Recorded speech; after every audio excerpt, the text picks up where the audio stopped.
নমস্কার বন্ধুরা, পেট পুজো অফিসিয়ালে তোমাদের সবাইকে স্বাগত।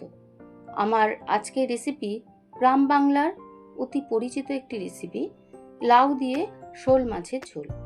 খেতে কিন্তু ভীষণ ভালো লাগে। তাহলে চলো দেখে নিই রেসিপিটা। এখানে আমি দেখো একটা বড় সাইজের শোল মাছ নিয়েছি, একদম জ্যান্ত। এবার মাছটাকে আমি কেটে নিচ্ছি। শোল মাছের পিঠের দিকে যে পাখনা থাকে সেটাকে ফেলে দেবো, দুপাশের পাখনা, পেটের দিকের পাখনাটা ফেলে দিয়ে আঁশটা ছাড়িয়ে নিয়ে আমি কানকোটা ফেলে দিচ্ছি। আর ফুলকোটাকে কিন্তু শোল মাছের ফেলে দিতেই হয়, কারণ ফুলকোটা ভীষণ ধারালো হয় শোল মাছের। সেই জন্য অনেকে ফুলকো রেখে দেয়, কিন্তু শোল মাছের ফুলকো একদমই রাখা ঠিক নয়। যাই হোক, আমি এইভাবে পুরো শোল মাছটাকে কেটে নিলাম। আর শোল মাছটা কাটছি আমি চাক চাক টুকরো করে নয়, আমার শাশুড়ি মা যেভাবে কাটতেন ওনাকে দেখেছি, আমি ঠিক সেইভাবে করেই শোল মাছটা কাটি। মানে লাউ দিয়ে শোল মাছ করার সময়, অন্য সময় যখন শোল মাছের ঝাল ঠাল করি তখন অন্যরকম। শোল মাছটা এতটা জ্যান্ত, কাটার পরও কীরকম নোট ছিল দেখলে। এবার শোল মাছটাকে খুব ভালো করে ধুয়ে নিচ্ছি। প্রথমে একটু ধুয়ে নিয়ে একটু নুন দিয়ে ভালো করে কচলে নিয়ে তারপরে আবার ধুয়ে নেব। নুন দিয়ে চটকালে কি হবে, শোল মাছের লালাটা পুরো চলে যায়। এইভাবে পুরো শোল মাছটা আমার ধোয়া হয়ে গেছে। এবারে একটা দেখো কচি লাউ নিয়েছি, কচি লাউটাকে ঠিক আমি এইভাবে ছোট ছোট টুকরো করে কেটে নিয়েছি। মানে ঠিক এরকম, মানে খুব মোটাও হবে না, আবার একদম পাতলাও হবে না। আর লাউটা যদি কচি হয় তাহলে খুব ভালো হয়। এবারে আমি মাছটা 1 চামচ নুন আর 1 চামচ হলুদ দিয়ে খুব ভালো করে মেখে নিলাম। এবারে গ্যাসে কড়াই চাপিয়ে দিয়ে গ্যাসের ফ্লেমটাকে প্রথমে হাই করে কিছুটা, মানে খুব বেশি না, 4 চামচ মতো তেল দিয়েছি আর 1 চিমটে নুন দিয়ে দিলাম। এবার যে তেলটা খুব ভালো করে গরম হয়ে গেছে, তখন আমি ফ্লেমটাকে লো টু মিডিয়ামে করে মাছগুলোকে ভেজে নেব। মাছগুলোকে ভাজবো কিন্তু খুব বেশি কড়া করে নয়। খুব বেশি কড়া করে ভাজলে মাছের স্বাদ কিন্তু নষ্ট হয়ে যায়, ভালো থাকে না। সেই জন্য আমি হালকা করেই মাছগুলোকে ভেজে নেব। রেসিপিটা যদি ভালো লাগে তাহলে প্লিজ একটু জানিও, আর আমার চ্যানেলটিকে সাবস্ক্রাইব করে আমার পাশে থেকো।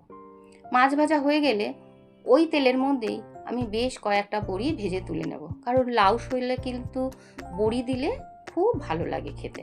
বড়িটা দিতেই হয়। আর দেখো তেলটা কিন্তু আমার একদম বেশি লাগছে না, মানে নামমাত্র তেলেই কিন্তু মাছের ঝোলটা হয়ে যায়। যেটুকুনি তেল বেঁচেছিল তার ভেতরে দিয়ে দিয়েছি আরও 1 চামচ তেল, আর ফোড়নে দিয়েছি একটা তেজপাতা, অল্প একটু জিরে আর একটুখানি রাঁধুনি দিয়েছি। রাঁধুনিটা দিলে একটা সুন্দর ফ্লেভার আসে, সেই জন্য চেষ্টা করবে রাঁধুনিটা দেওয়ার। যারা রাঁধুনি খাও না তারা স্কিপ করে যাবে। এবারে একটুখানি নাড়াচাড়া করে নিয়ে দিয়ে দিলাম স্বাদ মতো লবণ আর 1 চামচ হলুদ গুঁড়ো। আর কিন্তু কোনো মশলা আমি এই মাছের ঝোলে দেব না, কিন্তু খেতে কিন্তু অপূর্ব লাগে। আর শরীরের পক্ষেও কিন্তু ভীষণই ভালো, মানে ভীষণ, লাউ তো এমনি শরীরের পক্ষে ভালো, আর যেহেতু অল্প একটু তেলে রান্না হয়, কোনো মশলা লাগে না, সেই জন্য আমি প্রথমে জল দিলাম না। প্রথমে 5 মিনিট ঢাকা দিয়ে লো ফ্লেমে রান্না করলাম, কারণ যেহেতু নুন দিয়েছি লাউ থেকে অনেকটা জল ছেড়ে দেবে। এবারে 5 মিনিট পর ঢাকাটা ওপেন করে গ্যাসের ফ্লেমটাকে বাড়িয়ে দিয়ে আমি 1 কাপ মতো জল দিলাম, কারণ লাউ দিয়ে যখন মাছের ঝোলটা করব, মানে মাখো মাখো হলেই ভালো লাগবে। ট্যালট্যালে ঝোল হলে কিন্তু একদম খেতে ভালো লাগে না। আর প্রথমে আমি কাঁচা লঙ্কাটা কিন্তু দিচ্ছি না। একটুখানি মাছ আর লাউয়ের সাথে মিশিয়ে নিয়ে আবার গ্যাসের ফ্লেমটাকে লো করে দিয়ে আমি 10 মিনিট রান্না করব। ততক্ষণে আমি একটা ভাজা মশলা তৈরি করে নিচ্ছি।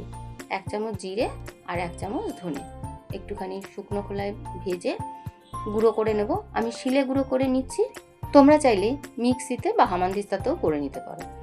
10 মিনিট পর ঢাকনাটা ওপেন করে গ্যাসের ফ্লেমটাকে বাড়িয়ে দিয়ে আমি দিয়ে দেবো 5-6টা চেরা কাঁচা লঙ্কা। লাউ দিয়ে মাছের ঝোল করলে কিন্তু খুব একটা ঝাল দেওয়ার প্রয়োজন হয় না, লাউ তো ঠান্ডা। এবারে আবার ঢাকা দিয়ে আমি আবারও 5 মিনিট রান্না করে নিলাম। তারপরে 5 মিনিট পর আবার ঢাকাটা ওপেন করে গ্যাসের ফ্লেমটাকে বাড়িয়ে দিয়ে দেখে নেবো নুনটা ঠিকঠাক আছে কিনা। এবারে একটা ছোট্ট টিপস বলছি, যখন লাউ দিয়ে মাছের ঝোল করবে তখন 1 চামচ চালের গুঁড়ো বা আটা দিয়ে দেবে। লাউ যেহেতু জলা, সেই জন্য মানে জলা জলা হবে না। লাউ মানে চালের গুঁড়ো বা আটাটা দিলে মাছের ঝোলটা তোমাদের ঘন ঘন হবে। আর সব শেষে ছড়িয়ে দিচ্ছি ওপর দিয়ে ভাজা মশলাটা, অপূর্ব সুন্দর একটা গন্ধ আসে খেতে। রেসিপিটা কেমন লাগলো একটু জানিও। ভালো লাগলে একটা লাইক আর শেয়ার করে দিও, আর আমার চ্যানেলটিকে সাবস্ক্রাইব করে আমার পাশে থেকো। সবাই ভালো থেকো, সুস্থ থেকো। দেখা হবে পরের ভিডিওতে নতুন কোনো রেসিপিতে।